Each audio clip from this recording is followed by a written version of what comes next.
Hello friends, my name is Ajit and welcome back to Mechanical Adda online learning platform. कैसे हो आप लोग? Hope करता हूँ अच्छे होंगे।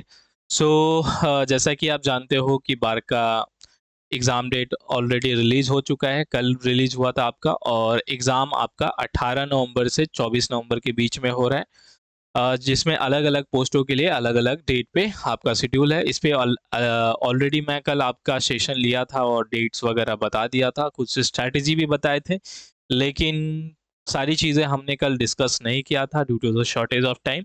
तो आज का वीडियो काफ़ी इंपॉर्टेंट होने वाला है। पहला तो ये है कि आप लोग के रिक्वेस्ट पे हमने 25 डेज़ का एमसीक्यू प्रैक्टिस बैच लॉन्च किया है, ठीक है।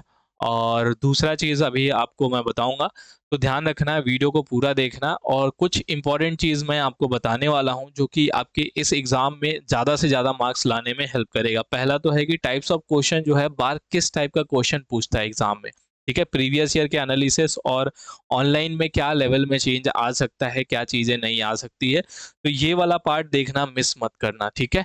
और ये मैं सभी के लिए बताऊंगा। बाकी वीडियो जो है वो मैकेनिकल स्पेसिफिक होगा for the post of stepney training and technical officer, but अगर आपका और कोई भी ब्रांच होगा तो ये पोर्शन जो है आपके लिए हेल्प करेगा, क्योंकि ये इन जनरल मैं आपको बताने वाला हूँ। उसके अलावा मैं सिलेबस और इम्पोर्टेंट टॉपिक्स डिस्कस करूंगा जो कि टेक्निकल ऑफिसर और स्टेपनी ट्रेनिंग मैकेनिकल का होगा, ठीक है। तो ये चीज़ ध्यान रखना। तो एक एक करके हम स्टार्ट करते हैं। सबसे पहले अगर मैं बात करूं कि जो आपका एमसीक्यू प्रैक्टिस बैच है, ठीक है ना, तो सबसे पहले जो है वो आपका बार का जो पीवाईक्यू का सॉल्यूशन सीरीज है। ध्यान रखना है कि बार कभी भी पेपर रिलीज नहीं किया करता है। 2022 का पेपर अवेलेबल है, ठीक है। और 2021 का 19 का ये सभी पेपर जो है वो आपको मैं कराने वाला हूँ। ये मेमोरी बेस्ड क्वेश्चन है, 40 क्वेश्चन आते हैं और अभी भी 40 क्वेश्चन ही आएगा। तो ये 23 तारीख यानी कि मंडे से आपका स्टार्ट होगा। इसकी जो टाइमिंग होने वाली है ये आपका 3 बजे होगा, ठीक है ना। टाइमिंग जो है वो आपका 3 बजे होगा।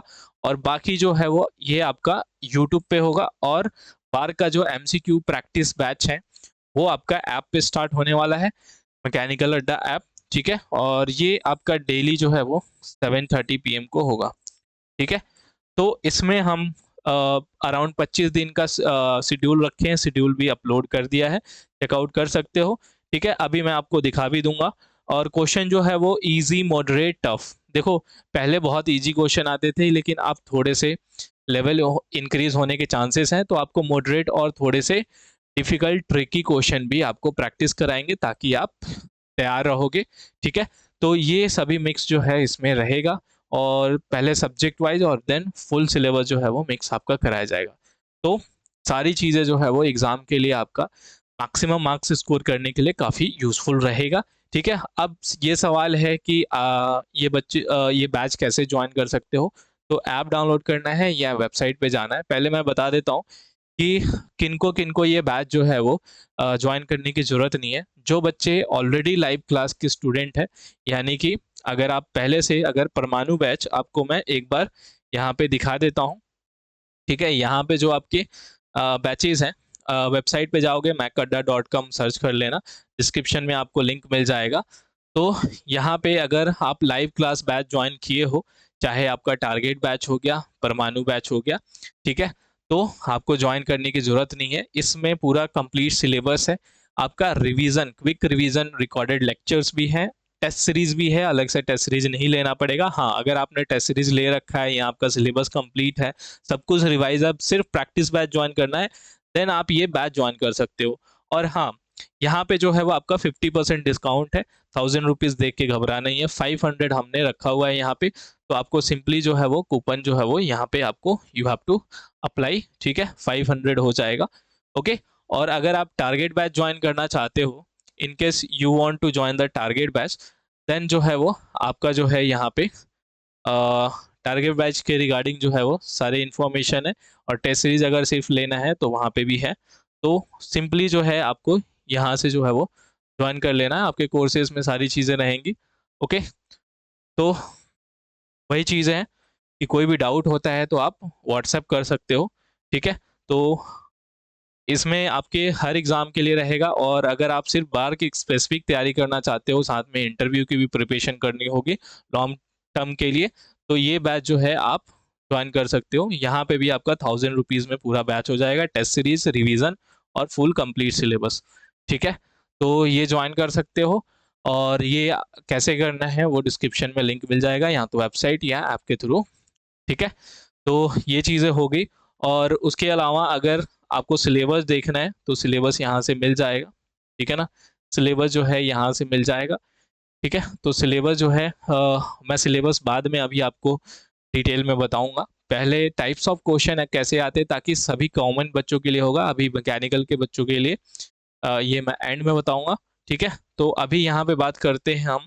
नेक्स्ट जो है वो आपका किस टाइप के क्वेश्चन बार्क पूछता है। ठीक है, तो देखो यहाँ पे दो कलर दिख रहा है। जो पिंक कलर में है ना, देखो पहले तो थ्योरी बेस्ड है, जो कि 80% क्वेश्चन अभी तक बार्क में थ्योरी बेस्ड आया हुआ है, 20% न्यूमेरिकल, इसी के आसपास, थोड़ा कम ज़्यादा, मैं आपको एक रेशियो बता रहा हूँ, थोड़ा बहुत वेरी करता है। ठीक है, ये पिंक में जो लिखा है ना, इस टाइप के क्वेश्चन ऑलरेडी पूछे जाते हैं अभी तक प्रीवियस ईयर के अकॉर्डिंग। ठीक है, जो आपके मेमोरी बेस्ड क्वेश्चन है उसके अकॉर्डिंग जो है ऐसे क्वेश्चन ज़्यादा। अब ये जो आपके जो है वो अ, ये ब्लू कलर में है, ये ऐड किया है कि अब जो है ऑनलाइन में अगर लेवल बढ़ेगा तो न्यूमेरिकल्स थोड़े से अच्छे लेवल के आने आएंगे। ठीक है, और करेक्ट और इनकरेक्ट स्टेटमेंट वाले कई बार क्वेश्चन पूछे जाते हैं, जिसमें मल्टीपल कॉन्सेप्ट होता है, मतलब कि which of the following is correct. ठीक है ना, करेक्ट स्टेटमेंट कौन सा है, चार में से आपको बताना होगा, और कई बार इनकरेक्ट पूछा जाता है, तो यहाँ पे आपके मल्टीपल कॉन्सेप्ट होते हैं। तो ऐसे क्वेश्चन ऑनलाइन में पूछे जाने के चांस है। बाकी जो है इससे पहले अगर मैं आपको बताऊं, ठीक है, तो डेफिनेशन टाइप के क्वेश्चन हो गए, स्टेटमेंट हो गया आपका। ठीक है, स्टेटमेंट हो गया, प्रिंसिपल, टाइप्स, क्लासिफिकेशन, इस टाइप की क्वेश्चन मार्क सबसे ज़्यादा पूछती है। और सबसे ज़्यादा जो है यूनिट्स के साथ खेलते हैं। ठीक है ना, यूनिट्स हो गया, ग्राफ हो गया, डायग्राम हो गया, या एप्लीकेशन, यूज, फीचर्स। ठीक है, ये मैं क्यों बता रहा हूँ, क्योंकि इसमें से आप खुद को, जब आप रिवीजन कर रहे हो ना, तो खुद को आइडेंटिफाई करो कि कौन सा चीज, देखो डेफिनेशन, स्टेटमेंट, प्रिंसिपल, टाइप्स, ये क्लासिफिकेशन वाले क्वेश्चन आप इजीली कर लेते हो, क्योंकि इसको याद करने में आपको दिक्कत नहीं आता है। यूनिट्स में प्रैक्टिस के लैक की वजह से, अगर प्रॉपर रिवीजन नहीं करते हो, प्रैक्टिस नहीं करते हो यूनिट्स का, अलग से आप इसका फॉर्मूला चार्ट नहीं बनाते हो, ठीक है ना, हमेशा यूनिट्स को प्रैक्टिस करके, इसको रट्टा नहीं मारना है, प्रैक्टिस करके जो है वो लिख लिख के जो है वो आपको हर यूनिट्स का ध्यान रखना होगा। ठीक है, ग्राफ हो गया, डायग्राम, इस पे प्रॉपर रिवीजन चाहिए होता है। ठीक है ना, प्रॉपर प्रैक्टिस और रिवीजन चाहिए होता है। ग्राफ वगैरह भी, डायग्राम जो पीवी हो गया, ठीक है, यहाँ कोई डायग्राम बेसिस पे क्वेश्चन आजकल पूछे जाते हैं, तो ये इन चीज़ों का जो है अच्छे से ध्यान रखना है। ठीक है, ये मैं कॉमन बता रहा हूँ। उसके अलावा यूज हो गया, एप्लीकेशन हो गया, तो इसके लिए शॉर्ट नोट्स बनाने की जरूरत है, क्योंकि नॉर्मली हम एप्लीकेशन जो है वो कॉन्सेप्चुअली मैं आपको कोशिश करता हूँ कि आपको कॉन्सेप्चुअली एप्लीकेशन बताऊं। फिर भी जब सारे सब्जेक्ट आपके हो जाते हैं एक साथ, 12 से 13 सब्जेक्ट होते हैं, तो कन्फ्यूज़न बहुत ज़्यादा होता है। तो इसके लिए आपको एक्स्ट्रा रिवीजन करने की ज़रूरत है और एक्स्ट्रा शॉर्ट नोट्स बनाने की ज़रूरत है। ये हर टॉपिक में आपको मिलेगा, हर सब्जेक्ट में मिलेगा। ठीक है ना, ये इन जनरल मैं आपको टाइप से बता रहा हूँ। फिर उसके बाद डायरेक्ट फॉर्मूला बेस्ड या एक्सप्रेशन बेस्ड क्वेश्चन आते हैं, चारों में से कौन सा इसका फॉर्मूला है। ठीक है ना, या फॉर्मूला, करेक्ट फॉर्मूला, ऐसे इस टाइप के क्वेश्चन रहते हैं। यहाँ किसी चीज़ का अलग अलग फॉर्मूला दिया होगा, उसमें से आपको सही पूछा गया हो कि इसका ये फॉर्मूला कौन सा है। ठीक है, और कुछ फैक्चुअल और डेटाबेस क्वेश्चन होते हैं, ये थोड़े से कम आते हैं। सबसे ज़्यादा मैक्सिमम क्वेश्चन आपके इन पोर्शन से आते हैं। ये पहले जो है वो 4 टॉपिक है, ठीक है, इसमें से कम आते हैं, और इस टाइप के क्वेश्चन अभी तक इतने नहीं पूछे गए हैं, बहुत कम पूछे गए, लेकिन अब पूछे जाने के चांसेस होंगे। अब न्यूमेरिकल में बात करें, अब तक आपका डायरेक्ट फॉर्मूला बेस्ड क्वेश्चन आया, और कुछ कंपैरिजन और रेशियो बेस्ड होते हैं। जैसे होता है ना कि अगर हम इस वैल्यू को इंक्रीज कर दें तो आपकी ये वैल्यू कितनी इंक्रीज होगी, रेशियो पूछा जाता है। जैसे टॉर्शन में क्वेश्चन होता है आपका कि डायमीटर हम डबल कर दे रहे हैं या हाफ कर दे रहे हैं, ठीक है ना, तो टॉर्क में क्या चेंज आएगा, स्ट्रेस में क्या चेंज आएगा। तो कुछ इसी टाइप के हर सब्जेक्ट में कुछ कंपैरिजन या रेशियो बेस्ड क्वेश्चन होता है कि इस वैल्यू को इंक्रीज करोगे या डिक्रीज करोगे तो क्या होगा, टूल लाइफ से क्वेश्चन हो गया। ठीक है, तो ये आपके इस टाइप के क्वेश्चन पूछे जाते हैं। तो इस चीज़ का ध्यान रखना है। डायरेक्ट फॉर्मूला बेस्ड न्यूमेरिकल जो है आपका इजीली सॉल्व हो जाता है। हाँ, दिक्कत आता है, अभी तक इतने ट्रिकी क्वेश्चन कभी मार्क में पूछा नहीं गया, लेकिन चांसेस है कि अब ऑनलाइन होगा तो पूछे जाने के चांस है। तो इसीलिए आपको ट्रिकी न्यूमेरिकल की प्रैक्टिस करनी ज़रूरी है, ठीक है। तो प्रैक्टिस बैच में हर एक चीज़ आपका इंक्लूड होगा, मैकेनिकल का स्टेपनी ट्रेनिंग और आपके टेक्निकल ऑफिसर के लिए, ठीक है। तो यहाँ से आपको टाइप्स ऑफ क्वेश्चन क्लियर हो गया होगा, ठीक है। अब जो है हम बात कर लेते हैं यहाँ पे सिलेबस और इम्पोर्टेंट टॉपिक्स का। तो यहाँ पे मैं सिलेबस सिर्फ टेक्निकल ऑफिसर और स्टेपनी ट्रेनिंग के मैकेनिकल का डिस्कस करूँगा, ठीक है। तो यहाँ पे अभी आपके लिए मैंने पीडीएफ डाउनलोड करके दिखाया था, ठीक है। तो इस पीडीएफ में जो है वो आपका बात करें ऑलमोस्ट मैक्सिमम चीज़ें इसमें कवर किया गया है, ठीक है। बार के स्टेपनी ट्रेनिंग 40 क्वेश्चन आएगा, 120 मार्क्स का रहेगा, 1/3 नेगेटिव मार्किंग रहेगी आपकी, ठीक है। तो ये चीज़ ध्यान रखना है। तो उसके बाद जो है वो आपका बैचेज ऑलरेडी मैंने आपको बता दिया कि ये बैच ज्वाइन करोगे तो आपको सारी चीज़ें मिलेगी, ठीक है ना, फुल सिलेबस और आपका रिवीजन लेक्चर पीडीएफ के साथ। और उसके बाद ये बैच भी इसमें इंक्लूड होगा, अलग से ज्वाइन करने की ज़रूरत नहीं होगी, और टेस्ट सीरीज भी होगा। अगर आपको सिंपली जो है वो कोई एक चीज़ ज्वाइन करना होगा, मतलब कि ऑलरेडी सिलेबस कवर्ड है, टेस्ट सीरीज आपने ज्वाइन कर रखा है, प्रैक्टिस करना है, तो प्रैक्टिस बैच ज्वाइन कर सकते हो, ठीक है। तो अब सिलेबस में इंपॉर्टेंट टॉपिक क्या क्या है उसका डिस्कशन कर लेते हैं। देखो, मैकेनिक्स से सबसे ज़्यादा जो है वो फोर्स से क्वेश्चन आता है, ठीक है। यहाँ पे जो जो इंपॉर्टेंट लगेगा मैं आपको बताते जाऊँगा, ठीक है ना, जो जो इंपॉर्टेंट लगेगा बाद में इस वीडियो के बाद में आप स्क्रीनशॉट लेके रख लेना, ठीक है। क्योंकि ये पीडीएफ आपको मिल जाएगी इसकी, ठीक है ना, पीडीएफ जो है वो आपको इसकी मिल जाएगी, ठीक है ना। इसको मैं जो है वो डिस्क्रिप्शन में लिंक ऐड कर दूंगा। वैसे आपको दिखा दिया कि कैसे डाउनलोड करना है। किसी भी बैच में जाओगे बार के, ठीक है ना, टेस्ट सीरीज या न्यूमेरिकल बैच या परमाणु बैच, उसमें आपको ये पीडीएफ फ्री में डाउनलोड कर सकते हो, ठीक है ना। तो यहाँ पे फोर्स से सबसे ज़्यादा, फ्रिक्शन से हो गया, और आपके सेंटर ऑफ ग्रेविटी से, इन टॉपिक से सबसे ज़्यादा क्वेश्चन पूछा जाता है। इन टॉपिक से थोड़े कम आए हैं आपके, ठीक है ना। ये जो टॉपिक है इनसे कम आए हैं, लेकिन सबसे ज़्यादा, मतलब कि ऐसा नहीं है कि आप जो टॉपिक मैं इंपॉर्टेंट बताऊंगा उसी को कवर करोगे। कवर तो सारे करने हैं, रिवाइज करने हैं, कवर करने हैं आपको, बट जो टॉपिक मैं बता रहा हूँ ना, इस पे आप ज़्यादा से ज़्यादा प्रैक्टिस फोकस करना है, इससे क्वेश्चन ज़्यादा करना है। इन टॉपिक से ज़्यादा क्वेश्चन अभी तक आए हुए हैं, ठीक है। एक कोलिजन और कोलिजन हो गया आपका, इससे भी क्वेश्चन जो है वो काफ़ी ज़्यादा आता है। फिर उसके बाद अगर मैं बढ़ूँ आगे, आपका स्ट्रेंथ ऑफ मटेरियल में, तो स्ट्रेंथ ऑफ मटेरियल में आपके जो सब्जेक्ट इंपॉर्टेंट है, पहला तो सिंपल स्ट्रेस हो गया, ठीक है ना, SFD BMD, and deflection of beam से तो आपके लिमिटेड क्वेश्चन आते हैं, ठीक है। उसके अलावा जो है वो टॉर्सन ऑफ शाफ्ट से सबसे ज़्यादा क्वेश्चन आता है, और थ्योरी ऑफ कॉलम, ठीक है। तो ये जो टॉपिक्स हैं, इनके जो क्वेश्चन का कंटेंट है वो सबसे ज़्यादा बार्क में पूछा जाता है, ठीक है। और कैसे क्वेश्चन पूछे जाते हैं वो ऑलरेडी आपको बता दिया। फिर उसके बाद थ्योरी ऑफ मशीन में, देखो ये दो दो टॉपिक सबसे ज़्यादा पूछा जाता है। और उसके अलावा जो है वो वाइब्रेशन से कभी कभी क्वेश्चन आता है, ठीक है, वाइब्रेशन से, इनसे सिंपल क्वेश्चन आते हैं, ठीक है ना। और बेल्ट ड्राइव भी, ठीक है। तो यहाँ पे ऑलमोस्ट सारे टॉपिक इंपॉर्टेंट है, बट मैकेनिज्म जो है आपका ज़्यादा इंपॉर्टेंट है, मैकेनिज्म जो है आपका ज़्यादा इंपॉर्टेंट है, ठीक है। उसके बाद मशीन ड्राइंग में बात करूँ तो पावर स्क्रू हो गया, एंड स्प्रिंग हो गया, और बेरिंग, ये सबसे ज़्यादा इंपॉर्टेंट टॉपिक है। देखो, आपको करने सारे टॉपिक्स हैं, ठीक है। बस आपको जो मैं टॉपिक्स बता रहा हूँ, ठीक है, डिज़ाइन ऑफ फ्लक्चुएटिंग लोड, इससे कभी कभी कुछ क्वेश्चन आ जाते हैं, ओके। चलो, अब इसके बाद जो है वो फ्लूइड मैकेनिक्स में बात करें, तो फ्लूइड मैकेनिक्स में पहले जो आपके 4 टॉपिक्स हैं, ये काफ़ी ज़्यादा इंपॉर्टेंट है। और उसके बाद जो है वो आपका, उसके बाद जो है ये 2 टॉपिक, और फिर आपका जो है वो ये 2 topic, okay. Fluid dynamics, flow measurement, flow through pipes हो गया। और पहले 4 topic fluid properties, pressure measurement, hydrostatic force and buoyancy flotation, और हाइड्रोलिक टरबाइन एंड पंप, ठीक है। तो ये काफ़ी इंपॉर्टेंट टॉपिक्स हैं, ठीक है ना। तो वीडियो के एंड में जो है आराम से, क्योंकि जो मैं हाईलाइट कर रहा हूँ ये मूव करने में हटाना पड़ रहा है, ठीक है ना।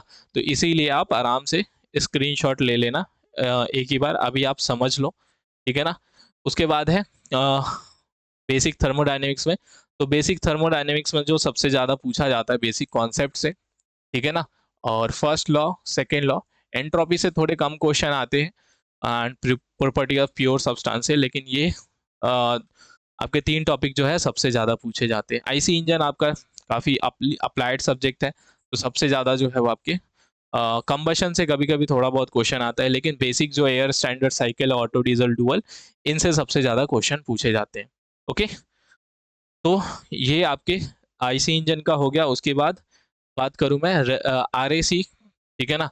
आरएसी में अगर मैं बात करूं आपका, ठीक है, तो रेफ्रिजरेंट से सबसे ज़्यादा क्वेश्चन पूछा जाता है। रेफ्रिजरेशन साइकिल से तो आता ही है, ठीक है। इक्विपमेंट से कभी कभी आता है, और psychrometry is very important. Air conditioning psychrometry जो है वो काफ़ी इंपॉर्टेंट है। और पावर प्लांट में जो है वो पावर प्लांट में सबसे ज़्यादा, मतलब पावर प्लांट में तो सबसे ज़्यादा गैस टरबाइन से क्वेश्चन इसमें पूछा जाता है, एयर कंप्रेसर से और नोजल से। स्टीम पावर प्लांट में जो है वो थोड़े से कम क्वेश्चन आते हैं बार्क में, ठीक है, स्टीम पावर प्लांट। और कभी कभी कुछ न्यूक्लियर पोर्शन से भी आपके पूछ लिए जाते हैं, ठीक है ना, न्यूक्लियर पावर प्लांट, ठीक है ना। इससे भी क्वेश्चन कर लेना, क्योंकि बेसिक कॉन्सेप्ट वाले जो क्वेश्चन होते हैं ना, थोड़े से न्यूक्लियर फ्यूल से रिलेटेड हो गया, और आपके अलग अलग टाइप के न्यूक्लियर पावर प्लांट होते हैं, उससे रिलेटेड हो गया, तो इस टाइप के जो है वो चीज़ें ऐड कर लेना आप। ओके, तो ये पावर प्लांट हो गया। इसके बाद आपका जो रहता है हीट ट्रांसफर मटेरियल साइंस। तो देखो, हीट ट्रांसफर में आपका जो है वो कंडक्शन एंड आपके जो है वो रेडिएशन, इससे सबसे ज़्यादा क्वेश्चन आते हैं। एंड मटेरियल साइंस की अगर मैं बात करूं, मटेरियल साइंस की अगर मैं बात करूं यहाँ पे, तो सबसे ज़्यादा जो है वो आपका क्वेश्चन जो है बेसिक जो है material properties and mechanical test से हो गया, और थोड़े बहुत क्रिस्टल स्ट्रक्चर से हो गए। एंड साथ में जो है, वैसे इसमें तो सारे कह सकते हैं आपके इम्पॉर्टेंट है, क्योंकि iron carbon diagram, heat treatment, ferrous non ferrous alloys, इन सब के कंपोजिशन से क्वेश्चन आते हैं, ठीक है। प्रोडक्शन में आपको क्या ही बताऊं, लेकिन सबसे ज़्यादा जो क्वेश्चन आता है वो वेल्डिंग और कास्टिंग से आता है। एंड मेट्रोलॉजी से थोड़े से कम आते हैं, और मनी मशीनिंग से आपके ज़्यादा हो गए, ठीक है। कैड काम से बहुत कम पूछे गए, तो ध्यान रखना है। फिर आपका लास्ट जो है वो इंडस्ट्रियल है, ठीक है। इंडस्ट्रियल में जो है वो थोड़े से कम क्वेश्चन कम आए हैं अभी तक, ठीक है ना। जब आते हैं तो थोड़े बहुत जो है वो लेआउट वगैरह से हो गए, ठीक है ना। लेआउट से थोड़े बहुत क्वेश्चन आ जाते हैं, ठीक है, और क्वालिटी कंट्रोल से, लेकिन बहुत कम इंडस्ट्रियल के क्वेश्चन आए हुए, ठीक है। तो ये था आपका सिलेबस। अब एक सवाल जरूर होगा कि सर आप यहाँ पे क्या मैथ आ सकता है क्या, मैथ जो है वो क्या आ सकता है क्या। देखो, अभी तक बार्क, देखो इसका कोई डिफाइंड सिलेबस नहीं है। ये सिलेबस मैंने आपको जो बताया, ऑलरेडी बताया, ये प्रीवियस ईयर के एनालिसिस के ऊपर बनाए हुए हैं। कोई बार्क जो है वो पेपर जो है वो सिलेबस डिफाइन नहीं करता है, ठीक है ना। और पेपर भी प्रोवाइड नहीं करता, जो भी क्वेश्चन पेपर है वो मेमोरी बेस्ड है, ठीक है ना। तो इसीलिए मैथ का जो है वो आना जो है बहुत मुश्किल है, लेकिन सरप्राइज हो सकते हो आप। इसरो के लिए तैयार करते हो मैथ, तो इसके लिए भी थोड़ा बहुत पढ़ के जाना। लेकिन मैं इसलिए सिलेबस में ऐड नहीं किया हूँ, क्योंकि आज तक कभी पूछा नहीं गया है, क्योंकि पूरा का पूरा बार का टेक्निकल सिलेबस होता है, ठीक है। तो अब ये अगर इनकेस आ गया, ऑनलाइन है इसलिए मैं बोल रहा हूँ कि इसलिए आ गया तो आप सरप्राइज हो जाओगे, क्योंकि ऐसा ही डीआरडीओ में हुआ था, अभी आईपीआरसी के एग्जाम में हुआ था। आईपीआरसी में पहले आया नहीं था, ठीक है। डीआरडीओ में भी इससे पहले कभी आया नहीं था मैथ से क्वेश्चन। अभी रिसेंटली जो मैकेनिकल का टायर 2 का पेपर हुआ था, वहाँ पे भी आ गया। तो इसीलिए हमेशा तैयार रहो, बेसिक मैथ आपको आना चाहिए डिप्लोमा का, क्योंकि इसरो में आ रहा है उसके लिए पढ़ रहे हो, तो साथ में इसके लिए भी थोड़ा बहुत पढ़ लेना, ठीक है। बट अगर मैं बात करूँ तो यहाँ से आपका जो सिलेबस है वो कंप्लीट हो गया, ठीक है। तो इसकी पीडीएफ जो है ऑलरेडी मैंने आपको बता दिया, ठीक है ना। इसकी पीडीएफ जो है कैसे डाउनलोड करनी है वो मैंने ऑलरेडी आपको बता दिया, ठीक है। तो यहाँ से ऑलमोस्ट हमने सारे टॉपिक्स जो है वो आपके लिए डिस्कस कर लिया, ठीक है।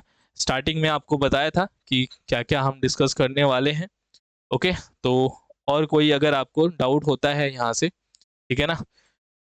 बैच के बारे में बता दिया, प्रैक्टिस बैच आपकी कब से स्टार्ट हो रही है। यूट्यूब पे प्रीवियस ईयर का सेशन जो है 23 से, और ये आपका 25 से, ठीक है। इसके अलावा अगर आपके कोई भी क्वेश्चन होता है तो आपको कमेंट में बिल्कुल पूछ सकते हो, और व्हाट्सएप नंबर पे जो है वो कांटेक्ट कर सकते हो। व्हाट्सएप नंबर डिस्क्रिप्शन में मिल जाएगा, ठीक है। कोई भी डाउट होता है, अगर आपके और कोई क्वेरीज होती है, ठीक है, तो फटाफट से जो है वो ये जो है वो आप नोट कर लेना, नोटिफाई आ जाएगा आपके यूट्यूब पे, और ये बैच ज्वाइन कर लेना, ठीक है। 25 तारीख से स्टार्ट करेंगे, ओके। सो यहीं पे मैं सेशन को फिनिश करता हूँ। Bye everyone.